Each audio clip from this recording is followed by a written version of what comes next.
So I like the divided life. I like life outdoors and in Fiji, working on the farm.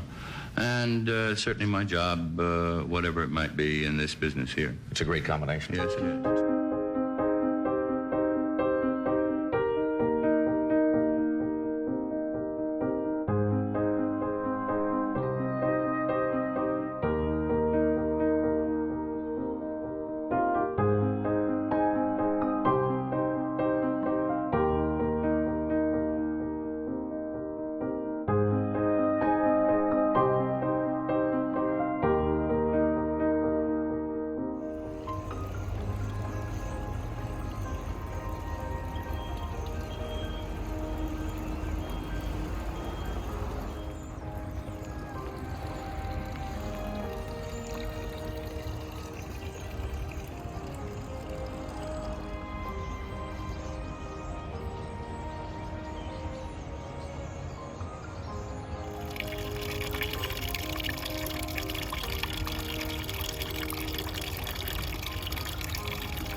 Wow.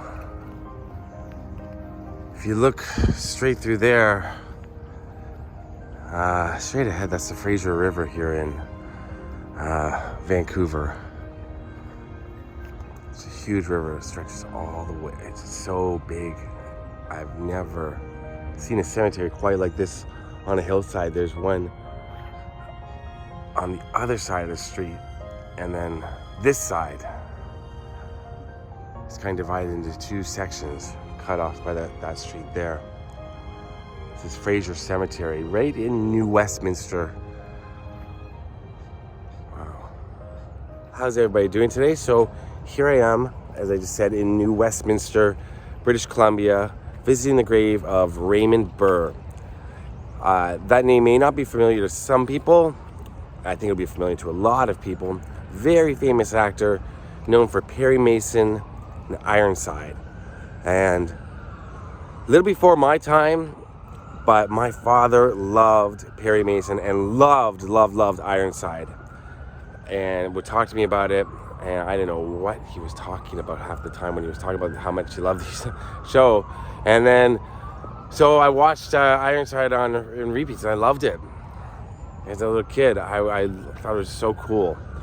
And when I found out Raymond Burr was Canadian, I thought that was even cooler, because I'm Canadian and want to be an actor. And so as a little tribute to my father, and of course to Mr. Raymond Burr, here I am visiting his grave, and I'm going to show it to you. It's would have been difficult for me to find because it's not listed on like Find a Grave. It's just listed that he's in the cemetery, and it's not a huge cemetery. If you look on either side of me,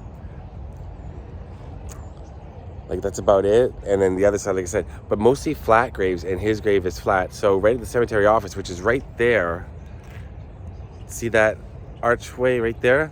That's the cemetery office. It's just like a little hut on the side of the road. And they walked me right to it. So right over here, Raymond Burr, they said a family from California just came out and visited his grave and left something here. Let's take a look. I'll tell you more about Raymond Burr, what I know about him as well.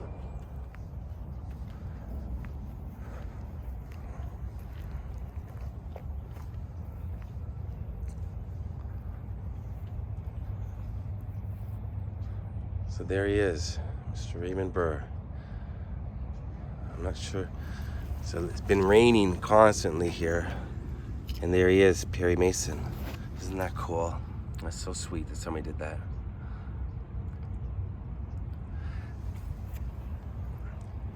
To a certain generation, Raymond Burr is definitely a superstar, larger than life. I mean, he was on 2 of the most successful TV series, I think, of all time. Perry Mason is a household name, the character.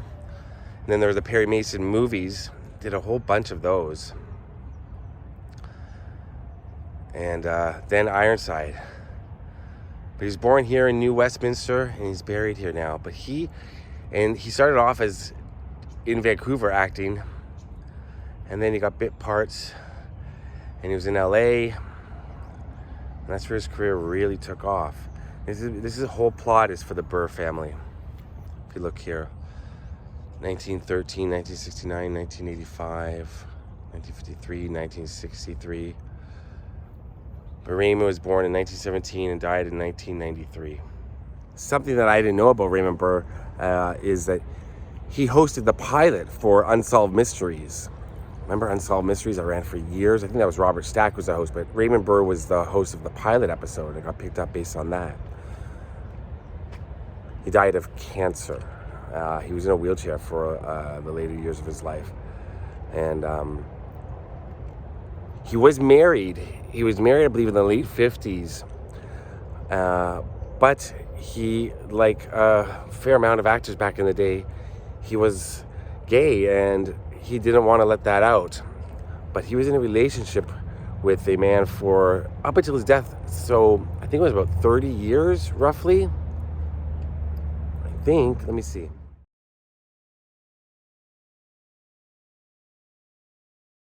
Yeah, I just had to double check the name. It was Robert Benavides. He met him, who's a young actor who was a guest star at Perry Mason, and he met him, and they were together from 1960 until 1993, 33 years. Wow. Sad. It's probably still a thing in Hollywood where leading men and women maybe still hide their sexuality because they're afraid of, well, not getting the roles that they would get if they were straight. And I hope those days are over. They should be. It's ridiculous. Semi-sexuality shouldn't matter if they get a role, and semi-sexuality shouldn't matter whether or not you like them, obviously. This shouldn't be on a soapbox here, but come on. It's time to move away from that. But I'm sure he had, even though he was in the closet, I'm sure he had a very happy, full life with his companion, Robert Benavides. I hope so. But like I said, let's hope those days are behind us, where people have to hide their true selves just to appease other people and their prejudices. And I brought something for Raymond to leave here, and in honor of my father as well, who really loved Raymond Burr and thought he was a great actor and loved Perry Mason and Ironside. And I watched an episode of Ironside online not too long ago, and it holds up. It's still a really cool show. It's really, really fun to watch. It's so retro.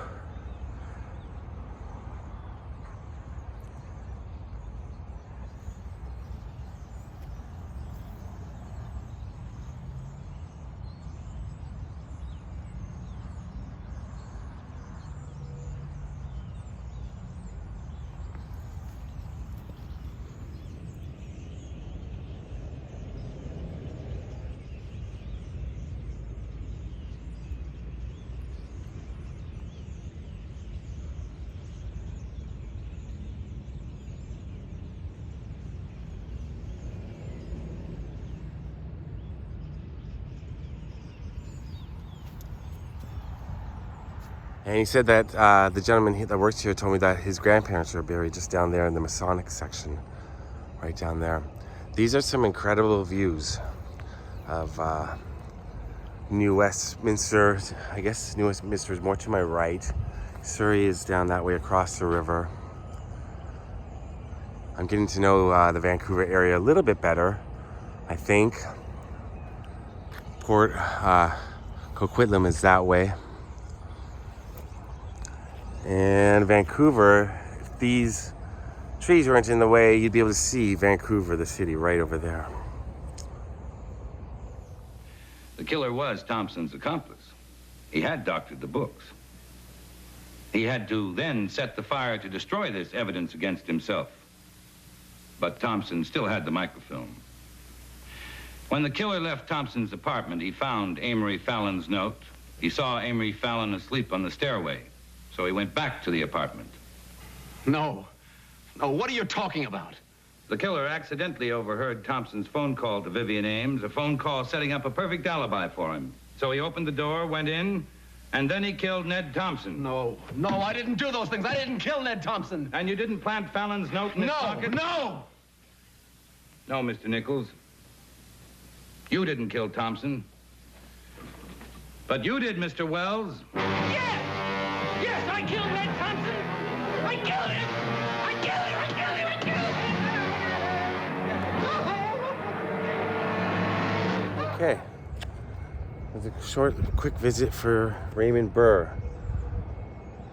Definitely a hugely impactful actor. I mean, like I said, I think certain generations, mine and beyond, may not be too familiar with Raymond Burr. But when you dig into his life a little bit, you find out just what a fascinating man he was.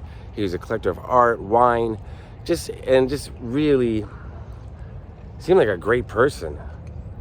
And tremendously talented actor. Tremendously talented. Glad I came out here. And my father would have liked to have paid his respects, so I'm glad I could do that for him. And for Raymond Burr fans like yourself, if you're watching this. Peace to Raymond Burr. Peace to my dad. I love you all. Peace.